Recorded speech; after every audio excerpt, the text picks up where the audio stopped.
Hello and welcome to History by AI, the channel where artificial intelligence tells you a story about the past. Today's episode is about Sega, one of the most iconic and influential video game companies in history. How did Sega start as a coin-operated game supplier in Hawaii and become a global leader in the arcade and console markets? How did Sega create Sonic the Hedgehog, the character that challenged Nintendo's Mario and sparked the console wars of the 1990s?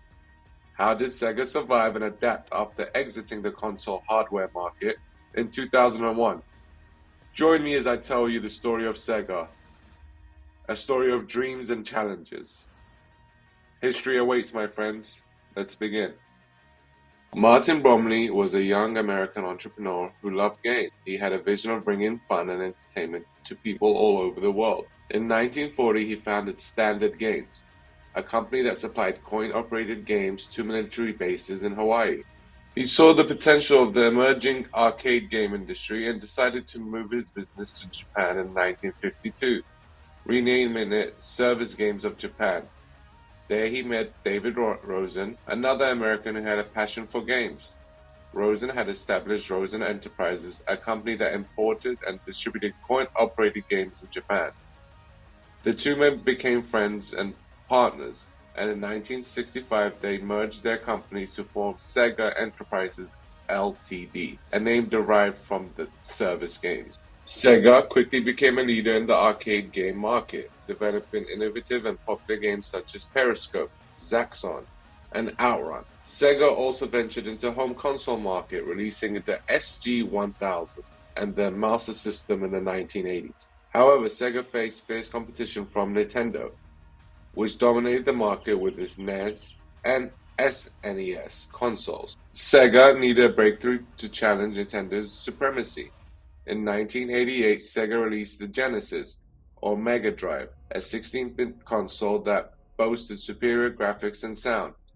Sega also hired a team of talented designers to create a new mascot for the company, a character that would appeal to the young and hip audience. The result was Sonic the Hedgehog, a blue hedgehog with super speed and attitude. Sonic became an instant hit and helped Sega gain significant share of the console market. Sega's aggressive marketing campaign, which emphasized its edgy and cool image, also helped it win over many fans. Sega's slogan, "Genesis does what Nintendo don't," became a catchphrase for the console wars of the early 1990s. Sega continued to innovate and experiment with new technologies and genres. It released the Sega CD, an add-on that allowed CD-ROM games, the 32X, an add-on that enhanced the Genesis capabilities, the Saturn, a 32-bit console that excelled at 3D graphics, and the Dreamcast, a console that featured online games and a built-in modem. However, Sega also faced many challenges and setbacks along the way. The Sega CD and the 32X were commercial failures that confused consumers and developers. The Saturn was overshadowed by the Sony PlayStation, which had more support from third-party developers and publishers. The Dreamcast was plagued by piracy and competition from the PlayStation 2, Nintendo GameCube, and Microsoft's Xbox.